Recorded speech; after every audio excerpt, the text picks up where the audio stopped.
Sabido es que Arthur Conan Doyle abrazó el espiritismo ya en tiempos casi juveniles. Dicen que con tan solo 22 años participó en su primera sesión espírita.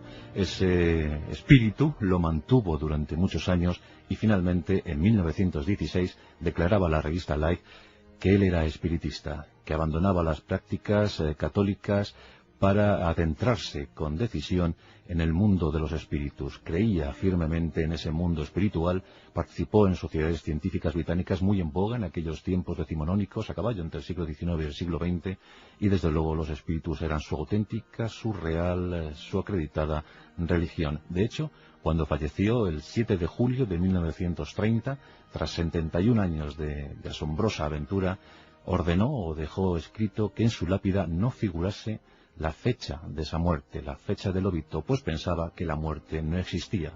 Solo figuraba en esa lápida esto: aquí yace Arthur Conan Doyle, nacido el 22 de mayo de 1859.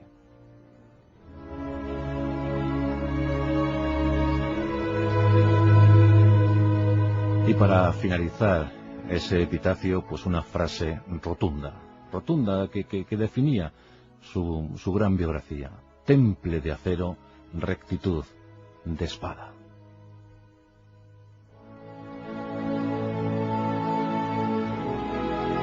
En su autobiografía, la verdad es que el propio Arthur Conan Doyle llegó a escribir que harían falta varios tomos para poder contar con detalle su asombrosa aventura en la vida.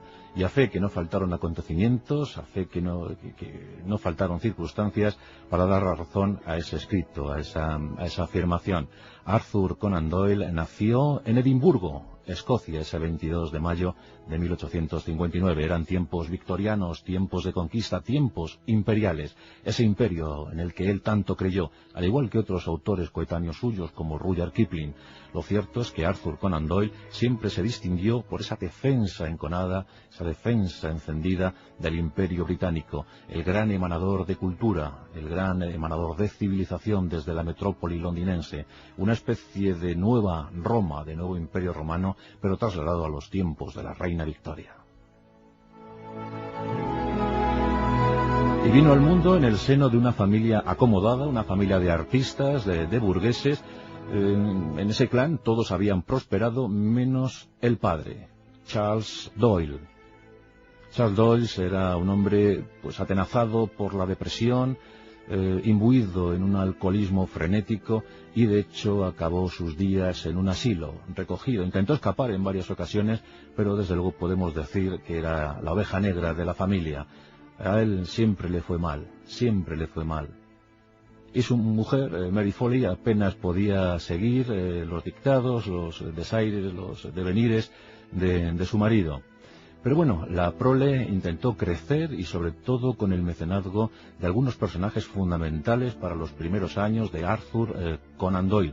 Su segundo nombre era Ignatius, y el Conan lo adquirió de un tío abuelo suyo llamado Michael Conan, y dicen que fue uno de los que facilitó que el pequeño Arthur estudiase medicina, aunque otras fuentes nos hablan de Brian Weller. Brian Weller podía ser un amante, era médico, amigo de la familia, pero dicen que era amante de Mary Foley, y que Brian fue el máximo instigador para que Arthur entrara en la Facultad de Medicina de Edimburgo, muy próxima a la casa natal de los Doyle.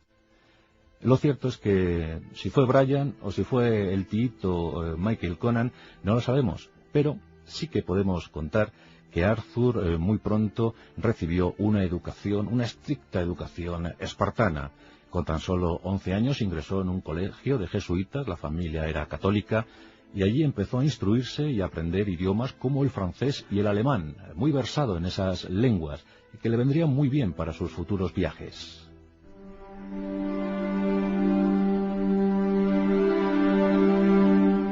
En 1876, justo cuando un tal George Armstrong Custer moría en Little Bighorn, allá en los lejanos Estados Unidos de América, víctima de caballo loco y sus guerreros, pues en ese año de 1876, 100 años fundada la nación norteamericana, y Arthur Conan Doyle ingresaba en la Facultad de Medicina de Edimburgo.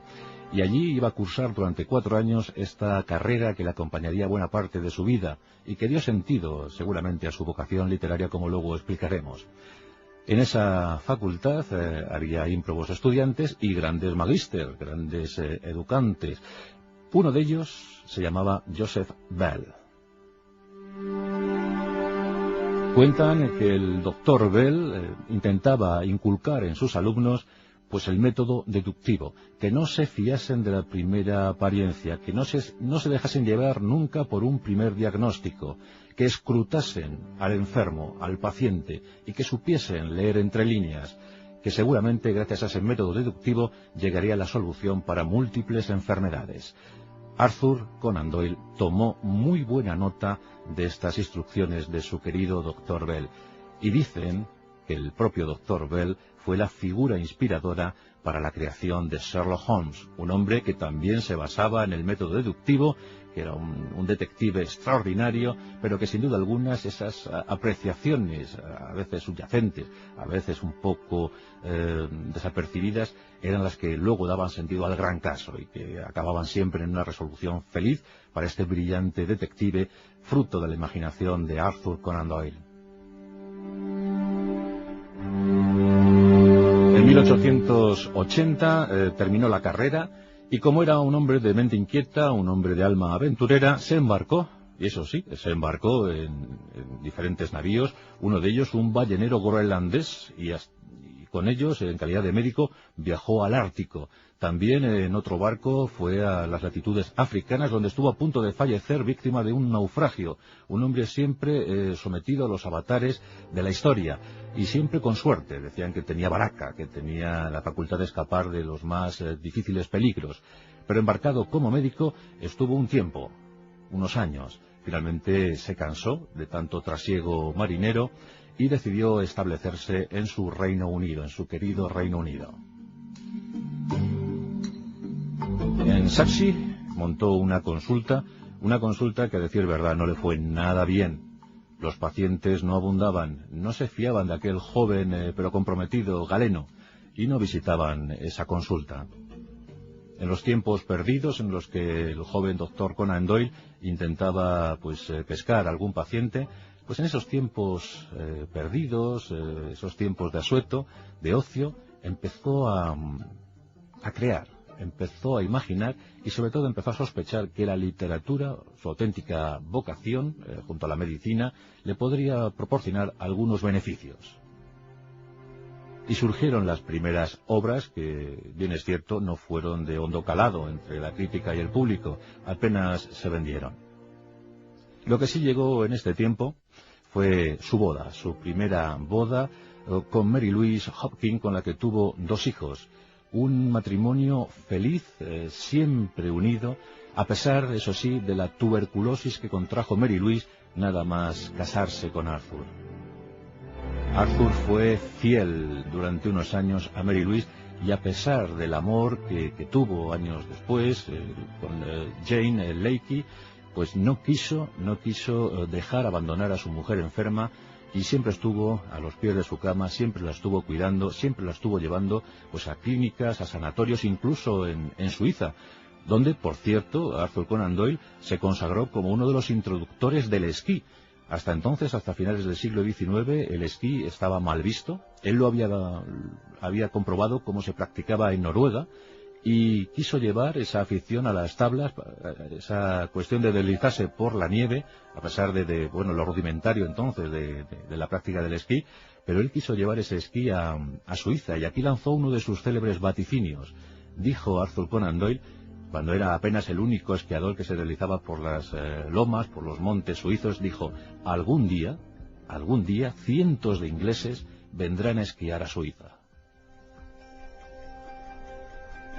Ya veis que este pronóstico se cumplió con escrupulosa exactitud y hoy en día pues Suiza goza de gran prestigio en cuanto al esquí y con muchos campeones. Bueno, pues el primero de esos campeones fue Arthur Conan Doyle, allá en esos tiempos, llevando a su mujer a intentar curarla de la tuberculosis en Suiza. Pero retomando nuestra historia, diremos que en este tiempo de 1885 Sherlock Holmes empieza ya a crecer en la imaginación de Arthur Conan Doyle. Un detective con su capa, su gorro característico, su inteligencia, su brillantez, una lucidez extrema para lograr resolver los casos más inauditos, más insospechados. En 1887 llega la primera aparición de Sherlock Holmes en una obra literaria, ese Estudio en Escarlata. Hay una curiosidad sobre los derechos de autor, y es que Conan Doyle vendió los derechos de autor a la editorial por tan solo 25 libras esterlinas. 25 libras a trabajo terminado y que se olvidase de cobrar derechos de autor alguno. Bueno, pues un grave error de autor novel, pero que en ese tiempo era lo que había. Las editoriales, bueno, en ese tiempo y ahora las editoriales son lo que son, y Arthur Conan Doyle tuvo que firmar un contrato leonino en el que solo recibió 25 libras y a olvidarse de ese Estudio en Escarlata, que estoy convencido de que dio pingües beneficios a la editorial. Había comenzado la vida de Sherlock Holmes, acompañado del militar, del doctor Watson. Siempre Watson, un hombre bueno, un hombre con preguntas siempre sugerentes que provocaban que se encendiera la bombilla en la mente de Sherlock Holmes. Una pareja indiscutible, un binomio que triunfó en la literatura universal desde entonces. También debemos comentar que Sherlock Holmes no fue del agrado de su autor y que intentó acabar con él, intentó matarle nada más empezar la saga. Llegaron obras de reconocido prestigio ya en tiempos, por ejemplo, pues ese Escándalo en Bohemia, Las aventuras de Sherlock Holmes, que fue el gran pelotazo, fue el gran éxito editorial, pero cuando llegó el problema final, cuarta obra en la que ya Sherlock Holmes moría, víctima del archicriminal, el terrible profesor Moriarty, pues aquí decidió Arthur Conan Doyle acabar con Sherlock Holmes sin presumir, aquí no supo intuir el gran éxito que se avecinaba. Hasta entonces lo había tenido, pero lo que estaba por llegar era colosal, era tremendo. Bueno, pues acabó con él. ¿Y qué ocurrió? Pues que para pasmo de Arthur Conan Doyle, este comprobó cómo en muchas calles de las ciudades británicas los jóvenes, o los lectores que ya tenía Sherlock Holmes, incorporaron crespones negros en sus sombreros, en sus ojales, en sus chaquetas. Y esto conmovió a Arthur Conan Doyle. No daba crédito a lo que estaba ocurriendo. Miles de británicos, pues sufriendo con dolor la muerte de Sherlock Holmes. Una demostración sobre ya lo que había calado la obra de Arthur Conan Doyle. Aunque la verdadera pasión literaria del célebre autor escocés fue sin duda la novela histórica. Él quiso triunfar en novela histórica. Y a fe que lo intentó. Bueno, pues Sir Nigel y la Compañía Blanca es uno de esos ejemplos, una excelente novela histórica. Pero la gente, el público, lo que quería era más y más sobre Sherlock Holmes. Tardó 8 años en retomar la historia del detective, y seguramente la retomó a instancias de su madre. Las madres siempre son decisivas en todas estas cuestiones, y su madre dijo: querido Arthur, debes hacer revivir, debes resucitar a Sherlock. Y ya lo creo que le hizo resucitar, y en una obra además que últimamente ha recibido pues mucho debate, porque me refiero al Sabueso de los Baskerville. Aquí aparece Sherlock Holmes de nuevo con total intensidad. Ya sabéis que hay mucha polémica sobre esta obra, sobre todo después de los últimos años. Se dice incluso que Arthur Conan Doyle plagió el texto de un amigo suyo que falleció, incluso tuvo la osadía de dedicarle el libro. Y bueno, esto está sin confirmar, está sin constatar, pero bueno, es que la vida de Arthur Conan Doyle da para mucho. Le acusaron de plagio, pero también de asesino de su amigo. Ahora también se está comentando que pudo haber participado en la propia muerte del mago Houdini. Eso se está diciendo estos días. Bueno, sea como fuere, nosotros vamos siempre a interesarnos por la actividad literaria y humana de Arthur Conan Doyle. Por eso volvemos a las trincheras, y es que Conan Doyle era un convencido del Imperio Británico. Ya hemos comentado que otros como él, el caso de Rudyard Kipling, así lo atestiguaron, estaban muy fascinados por el influjo del Imperio Británico, y desde luego que Arthur Conan Doyle quiso dar fe de ese entusiasmo, pues participando en las diferentes campañas que los ejércitos británicos, los ejércitos de su graciosa majestad, emprendían allá por donde se dieran cita. Por ejemplo, escribió ensayos ensalzando las virtudes del soldado británico, pues como hizo el propio Kipling, hablando de los ambientes militares en la India. En este caso, Conan Doyle lo hizo con las campañas británicas en el Sudán británico, y también, por supuesto, en la guerra en la que él estuvo como médico en campaña. La guerra de los Boer y la guerra de Sudáfrica serían dos ensayos que le valieron nada más y nada menos que su nombramiento como Sir, como Lord del Imperio Británico, no por Sherlock Holmes, sino por haber apoyado al Imperio en momentos difíciles. Ya sabéis que en aquel tiempo los ejércitos de su graciosa majestad no gozaban de mucha fama, los desastres en Isla de Alguana a manos de los zulúes y por supuesto la creación de campos de concentración para albergar Boers, los descendientes de los holandeses, en Sudáfrica. No había buena prensa para estos ejércitos y autores como Conan Doyle sirvieron para aplacar un poco la ira de la crítica. Así que estas dos obras, estos dos ensayos, entonces considerados valiosos, pues sirvieron para que Arthur Conan Doyle ya fuera Sir Arthur Conan Doyle, 1902. Por cierto, su madre también intervino porque él no quería asumir el título, no quería recoger ese honor, y la madre le animó diciéndole que era más que necesario y que sería muy positivo para el Imperio Británico que alguien como él fuese Sir. Una vez más las madres, ¡ay, las queridas madres, como intervienen! Arthur Conan Doyle ya estaba pues henchido de orgullo por haber servido a su país, y también su cuenta corriente gozaba de una salud espectacular. Desde 1891 había abandonado la consulta, ya no se dedicaba oficialmente a la medicina. Como vemos, ya se ocupó luego en cuestiones, en campañas militares, pero ya su consulta ya quedó atrás, ya quedó relegada. Y se dedicó a otras cosas, por ejemplo, el espiritismo. Desde los 22 años participaba de forma frecuente en esos rituales espíritas, en esas mesas, en esos veladores. En aquel tiempo las hermanas Fox pues habían dado paso a esa corriente espírita, si bien es cierto que en 1888, justo el año en el que actuaba un tal Jack el Destripador en Whitechapel, en Londres, pues justo en ese año, pues una de las hermanas Fox admitió que, bueno, pues aquellos raps, aquellos sonidos, ¿os acordáis? Pues eran producidos por los dedos de sus pies. Esos chasquidos, esos raps eran un fraude. Arthur Conan Doyle dijo: no creeré nada de lo que digan. Estaba realmente interesado en el espiritismo y por mucho fraude que presentasen las hermanas Fox, él no estaba dispuesto a doblegarse.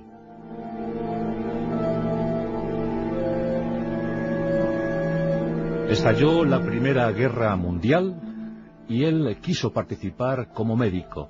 Incluso intuyó cosas que iban a suceder, por ejemplo, la guerra submarina. Nadie le hizo caso salvo un tal Winston Churchill. Winston Churchill era otro tipo intuitivo, ¿verdad? También premio Nobel como Rudyard Kipling, y bueno, la verdad es que se fió, o por lo menos tuvo en cuenta las afirmaciones de Conan Doyle, no como otros lores del almirantazgo que pensaban que era simplemente un visionario, un loco que afirmaba cosas sin sentido. Pues razón no le faltaba al decir que la guerra submarina sería el peligro más real para el imperio, en aquella guerra tremenda que debería acabar con todas. Miles, centenares de miles, millones de soldados acabaron muertos en las trincheras, una guerra devastadora, cruel, absurda. Y los hijos de Conan Doyle también participaron en aquel conflicto. Con Mary Louise había tenido dos, y tras el fallecimiento de esta ya había casado con su mujer, con su amante hasta entonces, ahora su segunda esposa, Jane Leakey, y con ella tuvo otros 3. Pero uno de los hijos de Arthur Conan Doyle murió en las trincheras, murió en ese conflicto, en la Primera Guerra Mundial. Fue en 1918, justo el año en el que terminó esa guerra. 2 años antes, Arthur Conan Doyle había afirmado en la revista Life que él era un fanático defensor de la práctica espírita, que había abandonado el catolicismo para convertirse al espiritismo. Y dio pábulo a historias que denostaron su imagen, desde luego, y nos acordamos lo acontecido precisamente en medio de la Guerra Mundial, donde los británicos necesitaban historias emocionantes, historias bellas, que les hiciesen olvidar los rigores de la guerra y tantos miles de jóvenes británicos que estaban muriendo en el frente.